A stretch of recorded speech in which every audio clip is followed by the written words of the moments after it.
जो चीजें आपको लगती है अर्जेंट है और इंपॉर्टेंट है तो वो आपको इमीडिएट करनी है, तो you have to do it now. तो कुछ भी हो आपको ये इमीडिएट बेसिस पे शुरू करना बहुत जरूरी है। नेक्स्ट कि भाई नॉट अर्जेंट लेकिन इंपॉर्टेंट है, तो इनको आप थोड़ा सा समय दे सकते हो and you can do it later. So आप यहाँ पे डू इट लेटर में उसका लिस्टिंग कर सकते हो। दिस इज अगेन एग्जाम्स जैसे ही एग्जाम्स अनाउंस होते हैं ना, हम लोगों का पैनिक मोड ऑन हो जाता है और टाइम टेबल के आते ही एक सिलसिला सा शुरू हो जाता है। बुक्स तो खरीदे है ना, और अगर खरीदे हैं तो कौन सी कबर्ड में, अब तो उठा के उसकी पढ़ाई करनी हम लोगों को शुरू करनी पड़ेगी। अब नोट्स कहां से अवेलेबल हो सकते हैं, कौन सा वाला पब्लिकेशन अच्छा है, कौन सा यूट्यूब का एजुकेशनल चैनल है जो हम लोगों को पढ़ाई में हेल्प कर सकता है, ऐसा कौन सा बंदा है जिसकी कोर्सेज क्यूरेटेड है और हम लोगों के लिए फायदेमंद साबित हो सकते हैं। और तो और भाई 5 सब्जेक्ट है एंड सेमेस्टर के लिए, इसमें से कितने सब्जेक्ट बैक लगने के चांसेस है, 2 पेपर के बीच में गैप है या नहीं है, फिर रिविजन कब करनी है, ऐसी बहुत सारी चीजें हम लोगों के दिमाग में चलती रहती है। और हम लोग क्या करते हैं यार,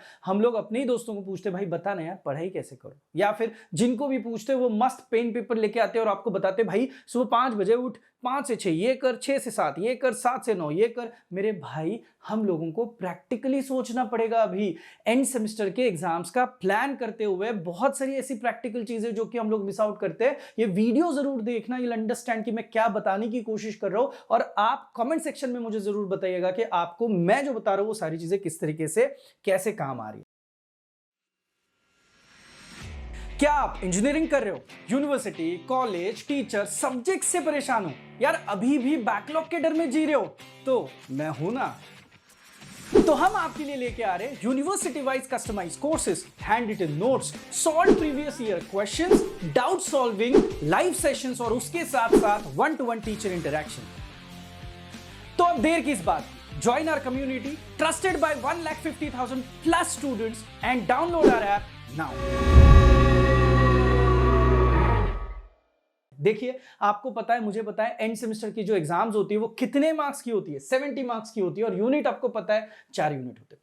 कितना भी हो जाए इस 70 मार्क्स में से आपको पता है अगर आपको पास होना है तो मिनिमम आपको कितने मार्क्स लेके आने, 28। आई एम सेइंग मिनिमम, तो मिनिमम 28 मार्क्स तो हम लोगों को कम से कम लेके आने पड़ेंगे। अब आप में से बहुत सारे लोग हैं, सबसे पहले तो एक काम करो, आपके पास कितने सब्जेक्ट्स है, 5 सब्जेक्ट्स है कि नहीं। तो अगर आपके पास 5 सब्जेक्ट्स है तो आपको पता है कौन से वाले डिफिकल्ट है और कौन से वाले इजी है। आपको खुद को अपने अपने सब्जेक्ट्स पता होते हैं, तो जल्दी से मुझे बताइए कि यार हर एक का एक फिक्स होता है ना यार, 70 मार्क्स का पेपर है, मेरे को ना मेरी प्रिपरेशन इस हिसाब से करनी है कि मेरे को कितने मार्क्स लाने, ये दिमाग में फिक्स होता है। मैं आपको बताता हूं, आप में से बहुत सारे ऐसे लोग हैं जो सोच रहे होंगे कि यार मैं 30 प्लस लेके आऊंगा, कुछ लोग सोच रहे होंगे 40 प्लस चाहिए, कुछ लोग सोच रहे होंगे 50 प्लस, और कुछ ऐसे भी लोग हैं जो कि 60 प्लस के बारे में सोच रहे होंगे आउट ऑफ 70 मार्क्स। तो मुझे बताइए, अगर आप 70 में से इनमें से कुछ सोच रहे हो तो सबसे पहले आपके 5 सब्जेक्ट के लिए आपको ये स्ट्रेटेजाइज करना पड़ेगा। मैं बताता हूं, ये subject number 1, subject number 2, subject number 3, subject number 4 and subject number 5। तो मेरे भाई एक एक सब्जेक्ट आप आपके हिसाब से नंबरिंग करो और आप सोचो कि आपको आउट ऑफ 70 कितने मार्क्स लाने। मैं बताता हूं, अराउंड जैसे पहला सब्जेक्ट है, आप सोच रहे हो नहीं यार मैं 45 प्लस तक के जा सकता हूं। फिर सेकंड वाला ऐसा सब्जेक्ट है कि नहीं नहीं यार मैं पासिंग होना ही मेरा डिफिकल्ट है, अगर मुझे 35 प्लस भी मिले तो मेरे लिए मोर देन इनफ है। एक हाथ कोई सब्जेक्ट जो कि आपके लिए बहुत ही आसान है, जिसके लिए आप बोल सकते हो यार मैंने अच्छे से पढ़ाई करी, तो I can go for 60 plus. इसके बाद आप कोई भी ले लो, जैसे ये 50 प्लस आप जाना है आपको, ये भी आपको 50 प्लस जाना है। तो देखो भाई, ये आपकी एक बेयर मिनिमम स्ट्रेटेजी होनी चाहिए कि आपको दिए गए 5 सब्जेक्ट्स में से आपको हर एक सब्जेक्ट के लिए आपकी एक्सपेक्टेशन क्या है, आपको मार्क्स क्या मिलने चाहिए। आप बोलोगे सर एक्सपेक्टेशन तो बहुत बुरी चीज होती है, मुझे तो 70 में से 70 चाहिए। भाई मैं वही बोल रहा हूं ना, ये जो वीडियो आप देख रहे हो ना, ये पूरा का पूरा प्रैक्टिकली सोच देने वाला वीडियो है। तो आप 70 में से सोच लो कि आप एग्जैक्टली आपके पर्टिकुलर सब्जेक्ट के लिए, आपके सब्जेक्ट के नाम यहां पे होंगे, आप लिस्ट आउट कर लो और डिसाइड कर लो कि कौन से सब्जेक्ट पे ज्यादा जोर देना है और कौन सा सब्जेक्ट है जो कि हमें फेल कर सकता है। अब ये सब कुछ पता होने के बाद सर इसके बाद की नेक्स्ट स्ट्रेटेजी क्या हो सकती है, मैं आपको बताता हूं। मुझे पता है, आपको पता है टोटल यूनिट्स कितने, आपके 4 यूनिट्स है। तो मुझे बताओ कि यहां पे अगर मैं ऐसे लिखूं कि 4 यूनिट्स है हम लोगों को पर सब्जेक्ट, राइट।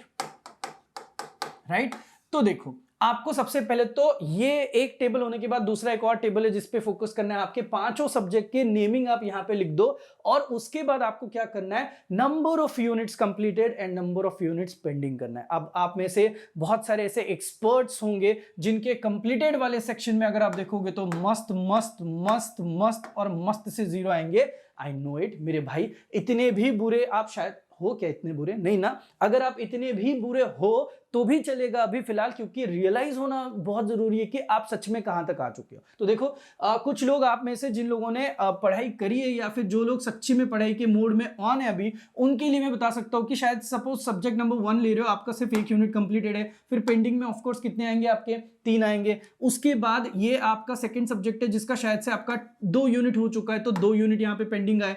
अब यहाँ पे आपके सपोज की 3 यूनिट हो चुके हैं और यहाँ पे बस एक पेंडिंग है, इसका 1.5 ही हो चुका है यार, तो इसका यहाँ पे 2.5 यहाँ पे आ जाएगा।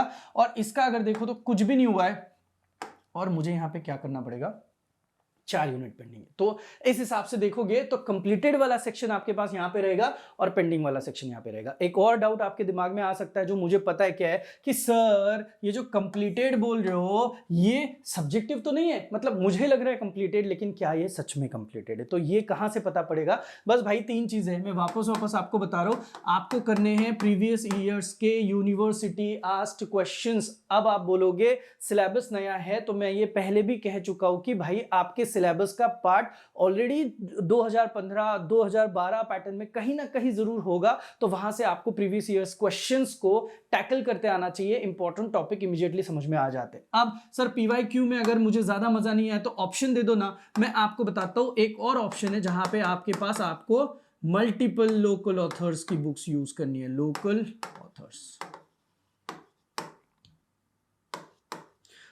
जितने सारे लोकल ऑथर्स हैं, मैं आपको बता दूं कि बहुत सारे पब्लिकेशंस हैं जो कि आपको जो सवाल देते हैं उसके नीचे लिखा जाता है कि मई 2015, उसके बाद दिसंबर समथिंग में दिसंबर लिखा जाता है। इसका मतलब वो सारे सवाल जो है वो ऑलरेडी यूनिवर्सिटी में आ चुके हैं। फिर भले ही आपके 2019 पैटर्न के ना हो, उसके पहले अगर आए हो तो भी आपको उनको यहां पे टैकल करना होगा। और तीसरी चीज है कि आपको एक्सटर्नल रिसोर्सेस यूज करने पड़ेंगे। अब एक्सटर्नल रिसोर्सेस कौन से कि भाई अगर कोई जैसे अपने कोई कोर्सेस है आलसी इंजीनियर के, तो आप कोर्सेस वाया देख सकते हो कि यार पूरा कोर्स मैंने यूनिट 1 यूनिट 3 यूनिट 4 यूनिट 5 पढ़ा है क्या, पढ़ने के बाद वो जो पीडीएफ है वहां से मुझे आंसर्स मिलना शुरू हो रहे हैं क्या, तो ये कोर्सेस एक है। फिर उसके बाद देयर इज अ पॉसिबिलिटी आपको यूट्यूब से काफी सारा कंटेंट मिले, और उसके साथ साथ आपको आपका सिलेबस ढंग से देखना पड़ेगा। सिलेबस को आपको सिलेबस और टीचर का एक कॉम्बिनेशन करना पड़ेगा। आपके जो कॉलेज के टीचर रहेंगे उनको पूछिए कि कौन सा वाला इंपॉर्टेंट है, अगर ये इसके पहले कभी यूनिवर्सिटी में अगर नहीं था तो। बहुत प्रैक्टिकल चीज है भाई,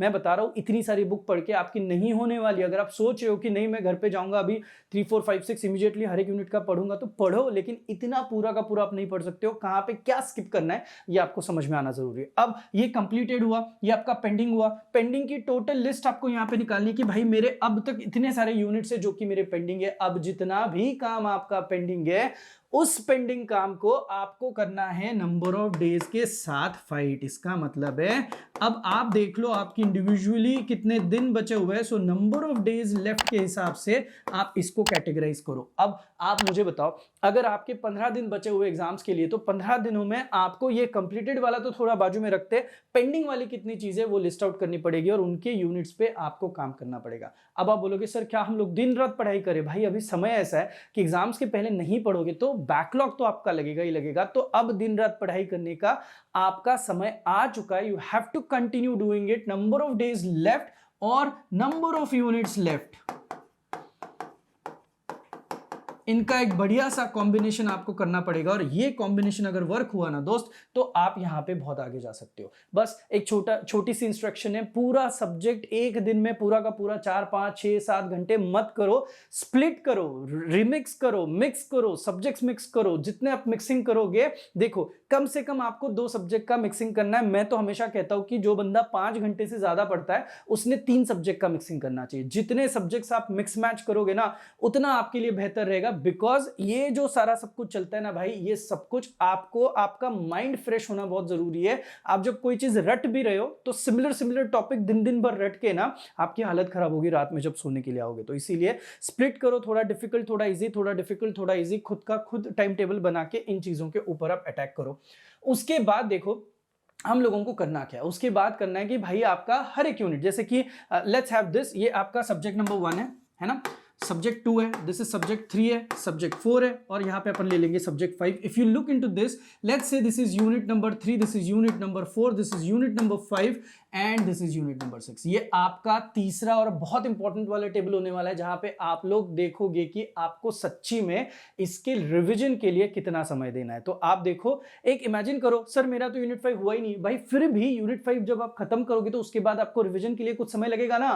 तो अभी आप यहाँ पे लिस्ट आउट करो कि मुझे हर एक यूनिट के लिए कितना समय देना बहुत जरूरी है, ताकि मेरा ओवरऑल कॉम्बिनेशन बैठ जाए। जैसे कि यू कैन से दैट यहाँ पे मुझे भाई 2 घंटे देने, दिस इज 2.5 आवर्स, दू तो मैं खत्म हो जाएगा, 1 घंटे में हो जाएगा, दिस इज 4 घंटे लेगा। तो इस हिसाब से आपको स्प्लिट करना पड़ेगा। आई नो ये ना थोड़े से ज्यादा हो सकते हैं कैलकुलेशन जब आप करोगे तब, बट दिस इज नेसेसरी। जो चीजें हो जाएंगी उसको आप क्लियरली यहाँ पे टिक मार्क करके खत्म कर सकते हो कि भाई मेरा यूनिट 3 करना था, वो मैंने यहाँ पे खत्म कर लिया, और मेरी बात, मेरे जो भी है अब प्लान में मेरे आगे यूनिट 4, 5, 6 पे मुझे अटैक करना है। तो सेम चीज है, सिमिलरली आप यहाँ पे कर सकते हो कि भाई मुझे यहाँ पे 3 घंटे लग रहे हैं, यहाँ पे मेरे को पूरा खत्म हो चुका है, ये 2 घंटे लगेंगे, यहाँ पे 1.5 लगेगा।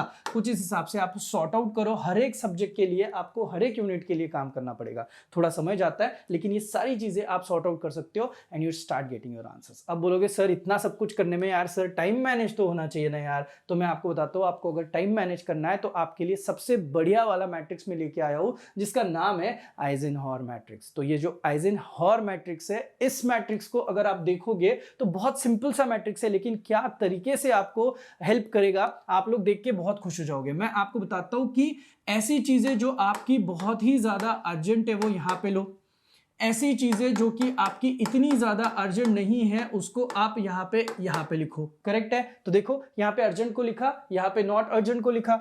उसके बाद इंपॉर्टेंट चीजों के लिए यहां पे हम लोग एक रो अज्यूम कर लेंगे, एंड नॉट इंपॉर्टेंट वाली चीजों के लिए हम लोग यहां पे एक रो एज्यूम करेंगे। अब मुझे बताइए ऐसी चीजों को आपको क्या करना पड़ेगा। ये देखो, जो चीजें आपको लगती है अर्जेंट है और इंपॉर्टेंट है तो वो आपको इमीडिएट करनी है, तो you have to do it now. तो कुछ भी हो आपको ये इमीडिएट बेसिस पे शुरू करना बहुत जरूरी है। नेक्स्ट कि भाई नॉट अर्जेंट लेकिन इंपॉर्टेंट है, तो इनको आप थोड़ा सा समय दे सकते हो and you can do it later. So आप यहाँ पे डू इट लेटर में उसका लिस्टिंग कर सकते हो। This is again very important, right? अब मुझे बताओ, नॉट इंपॉर्टेंट वाली चीज है लेकिन आपके लिए अगर अर्जेंट है तो आप क्या करोगे? आप 2-3 चीजें कर सकते हो। एक तो इसके लिए आप क्या कर सकते हो, किसी और को चाहिए तो आपको असाइन करना है, यू कैन असाइन, है ना? या फिर आपको क्या करना है, अर्जेंट और इंपॉर्टेंट की बात आप आ सकते हो अर्जेंट और नॉट इंपॉर्टेंट वाली चीजों के लिए। मैं बताता हूं कहां पे, जैसे आपके असाइनमेंट्स होते हैं, कुछ लिखा हुआ रहता है कि जो कि भाई मेरे को उसमें डायग्राम करनी है वगैरह वगैरह, छोटी मोटी चीजें रहती है। तो ऐसी चीजें अगर किसी को असाइन कर सकते हो तो करो, नहीं असाइन कर सकते हो तो भाई जहां पे आप मैच देख रहे हो, जहां पे आप ट्रैवलिंग कर रहे हो, जहां पे कुछ चीजें सुन सकते हो तो आप वीडियोस देख सकते हो, तो वहां पे वीडियोस देखो। जहां पे मैं हमेशा ये कहता हूं कि यार बहुत बारी हम लोगों का समय बहुत चला जाता है, जहां पे जैसे खाने का समय आप देख लो, 20 मिनट 25 मिनट में होता है, लेकिन जो खाने का ब्रेक होता है हम लोग 1 घंटा 1.5 घंटा ब्रेक लेते हैं। तो वहां पे हम लोगों का समय जहां जहां पे बच रहा है वहां पे आप नॉट इंपॉर्टेंट वाली चीजें करके उसको सॉर्ट आउट कर लो, तो आपका समय आपको और मिलेगा और प्लानिंग आपका सटीक तरीके से बैठेगा।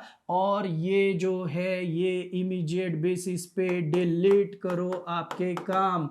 सो डिलीट इमीडिएटली। तो ऐसी चीजें जो बिल्कुल भी अर्जेंट नहीं है और ऐसी चीजें जो कि इंपॉर्टेंट भी नहीं है, जैसे कि मैं बताता हूं सोशल मीडिया का यूसेज इतना ज्यादा है, गेम खेलना इतना ज्यादा है, तो ऐसी बहुत सारी चीजें हैं। आप खुद ही लिस्ट निकालो यार, मैं क्यों आपको बीच में यहाँ पे डिस्टर्ब करूं। आप खुद लिस्ट निकालोगे ना, you'll अंडरस्टैंड कि ये वाला टेबल आपको बहुत ज्यादा हेल्प कर सकता है। I hope this is clear to you. ये देखो भाई सटीक तरीके से मैंने अपनी स्ट्रैटेजी बताई है। अब आप ये जो मैंने 2-3 पेजेस आपको बताया उसके हिसाब से आपकी एक स्ट्रैटेजी बना दो, 4 टेबल्स निकाल के स्ट्रेटेजाइज करो क्या कैसे आगे बढ़ना है, और उसके बाद मुझे जरूर बताना इस टाइम टेबल का आपको सच्ची में फायदा हो रहा है क्या, इस स्ट्रैटेजी का आपको सच में फायदा हो रहा है क्या। चलिए दोस्तों, मिलते हैं नेक्स्ट वीडियो के लिए, फीडबैक जरूर देना। तब तक के लिए थैंक यू सो मच।